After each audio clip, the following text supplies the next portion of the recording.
أعوذ بالله من الشيطان الرجيم. بسم الله الرحمن الرحيم. ألف لام ميم را. تلك آيات الكتاب والذي أنزل إليك من ربك الحق ولكن أكثر الناس لا يؤمنون. الله الذي رفع السماوات بغير عمد ترونها ثم استوى على العرش وسخر الشمس والقمر كل يجري لأجل مسمى يدبر الأمر يفصل الآيات لعلكم بلقاء ربكم توقنون. وهو الذي مد الأرض وجعل فيها رواسي وأنهارا ومن كل الثمرات جعل فيها زوجين اثنين يغشي الليل النهار إن في ذلك لآيات لقوم يتفكرون. وفي الأرض قطع متجاورات وجنات من أعناب وزرع ونخيل صنوان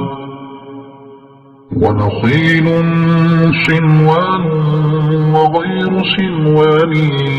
يسقى بماء واحد ونفضل بعضها على بعض في الأكل إن في ذلك لآيات لقوم يعقلون. وإن تعجب فعجب قولهم أإذا كنا ترابا أإنا لفي خلق جديد أولئك الذين كفروا بربهم وأولئك الأغلال في أعناقهم وأولئك أصحاب النار هم فيها خالدون. ويستعجلونك بالسيئة قبل الحسنة وقد خلت من قبلهم المثلات وإن ربك لذو مغفرة للناس على ظلمهم وإن ربك لشديد العقاب. ويقول الذين كفروا لولا أنزل عليه آية من ربه إنما أنت منذر ولكل قوم هاد. الله يعلم ما تحمل كل أنثى وما تغيض الأرحام وما تزداد وكل شيء عنده بمقدار. عالم الغيب والشهادة الكبير المتعال سواء منكم من من أسر القول ومن جهر به ومن هو مستخف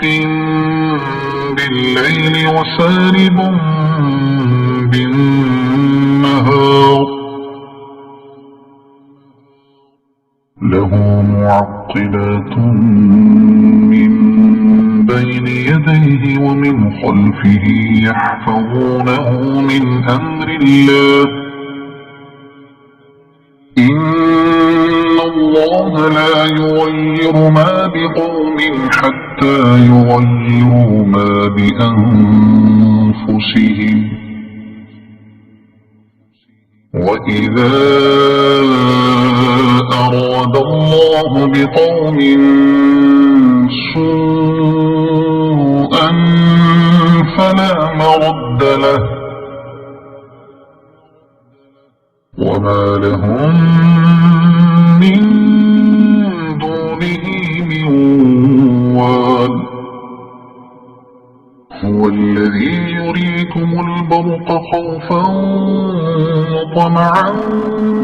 وينشئ السحاب الثقال ويسبح الرعد بحمده والملائكة من خيفته ويرسل الصواعق فيصيب بها من يشاء وهم يجادلون في الله وهو شديد المحال له دعوة الحق والذين يدعون من دونه لا يستجيبون لهم بشيء إلا كباسط كفيه إلى الماء ليبلغ فاه وما هو ببالغه وما دعاء الكافرين إلا في ضلال ولله يسجد من في السماوات والأرض طوعا وكرها وظلالهم بالغدو والآصال قل من رب السماوات والأرض قل الله قل أفاتخذتم من دونه أولياء لا يملكون لأنفسهم نفعا ولا ضرا قل هل يستوي الأعمى والبصير أم هل تستوي الظلمات والنور أم جعلوا لله شركاء خلقوا كخلقه فتشابه الخلق عليهم قل الله خالق كل شيء وهو الواحد القهار أنزل من السماء ماء فسالت أودية بقدرها فاحتمل السيل زبدا رابيا ومما يوقدون عليه في النار ابتغاء حلية أو متاع زبد مثله كذلك يضرب الله الحق والباطل فأما الزبد فيذهب جفاء وأما ما ينفع الناس فيمكث في الأرض كذلك يضرب الله الأمثال للذين استجابوا لربهم الحسنى والذين لم يستجيبوا له لو أن لهم ما في الأرض جميعا ومثله معه لافتدوا به أولئك لهم سوء الحساب ومأواهم جهنم وبئس المهاد أفمن يعلم أنما أنزل إليك من ربك الحق كمن هو أعمى إنما يتذكر أولو الألباب الذين يوفون بعهد الله ولا ينقضون الميثاق والذين يصلون ما أمر الله به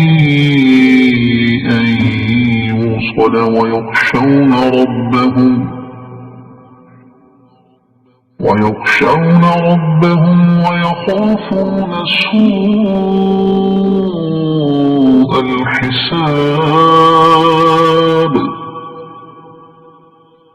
والذين صبروا ابتغاء وجه ربهم وأقاموا الصلاة وأنفقوا مما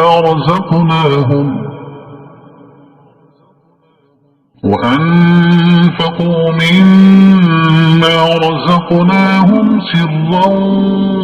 وعلانية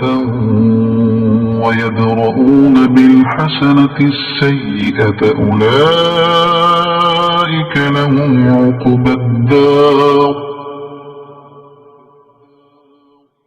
جنات عدن يدخلونها ومن صلح من آبائهم وأزواجهم وذرياتهم والملائكة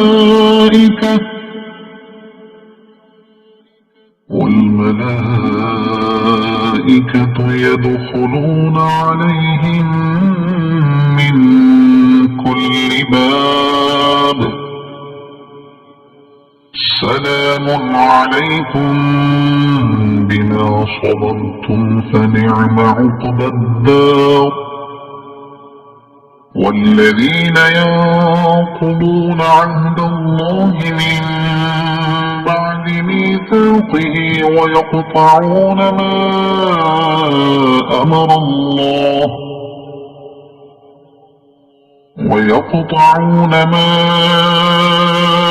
الله به أن يوصل ويفسدون في الأرض أولئك لهم اللعنة ولهم سوء الدار الله يبسط الرزق لمن يشاء ويقدر وفرحوا بالحياة الدنيا وما الحياة الدنيا في الآخرة إلا متاع ويقول الذين كفروا لولا أنزل عليه آية من ربه قل إن الله يضل من يشاء ويهدي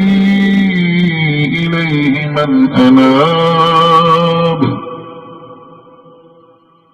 الذين آمنوا وتطمئن قلوبهم بذكر الله ألا بذكر الله تطمئن القلوب الذين آمنوا وعملوا الصالحات طوبى لهم وحسن مآب كذلك أرسلناك في أمة قد خلت من قبلها لتتلو عليهم الذي أوحينا إليك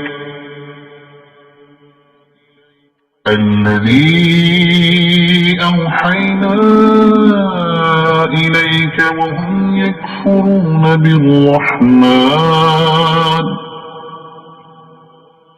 قل هو ربي لا إله إلا هو عليه توكلت وإليه متاب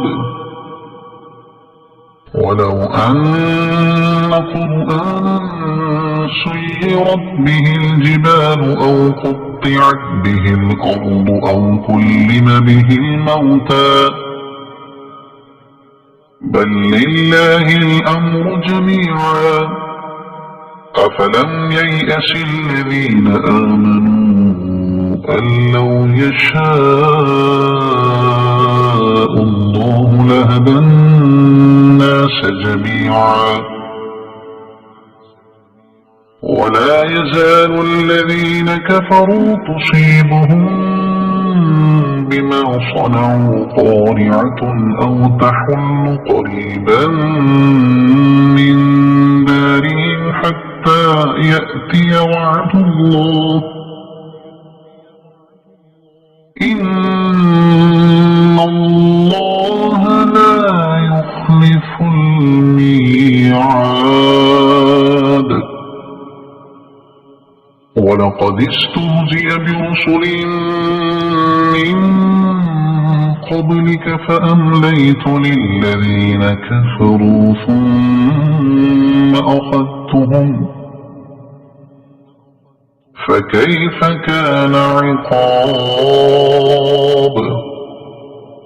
أفمن هو قائم على كل نفس بما كسبت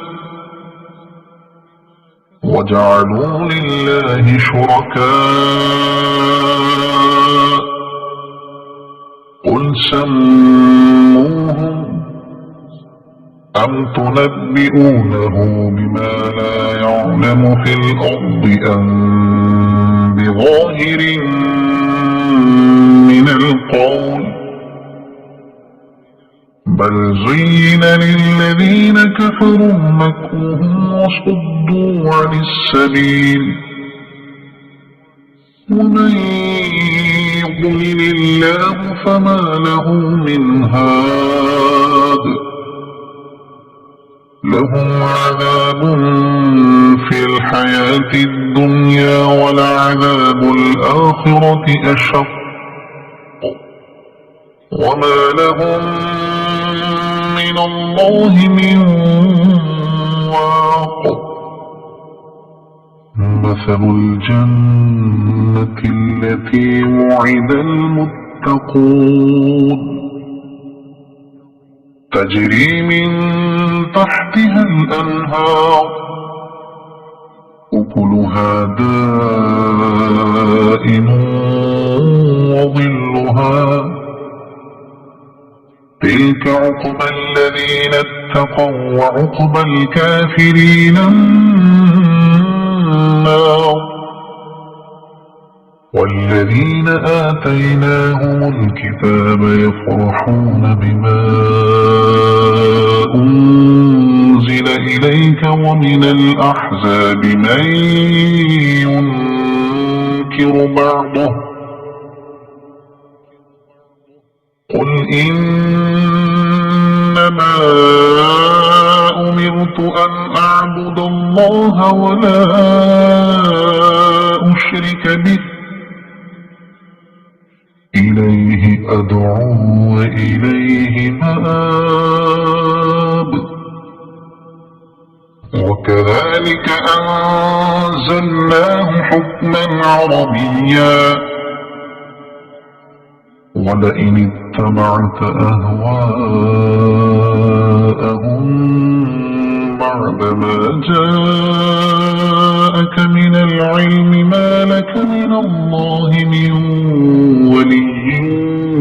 ولا واق ولقد أرسلنا رسلا من قبلك وجعلنا لهم أزواجا وذرية وما كان لرسول أن يأتي بآية إلا بإذن الله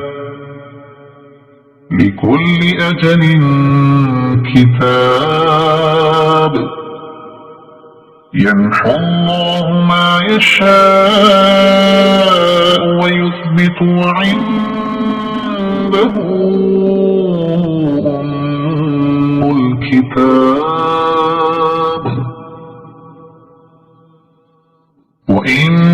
وإما نرينك بعض الذي نعدهم أو نتوفينك فإنما عليك البلاغ وعلينا الحساب أولم يروا أنا نأتي الأرض ننقصها من أطرافها والله يحكم لا معقب لحكمه وهو سريع الحساب وقد مكر الذين من قبلهم فلله المكر جميعا يعلم ما تكسب كل نفس وسيعلم الكفار لمن عقبى الدار ويقول الذين كفروا لست مرسلا قل كفى بالله شهيدا بيني وبينكم ومن عنده علم الكتاب صدق الله العظيم.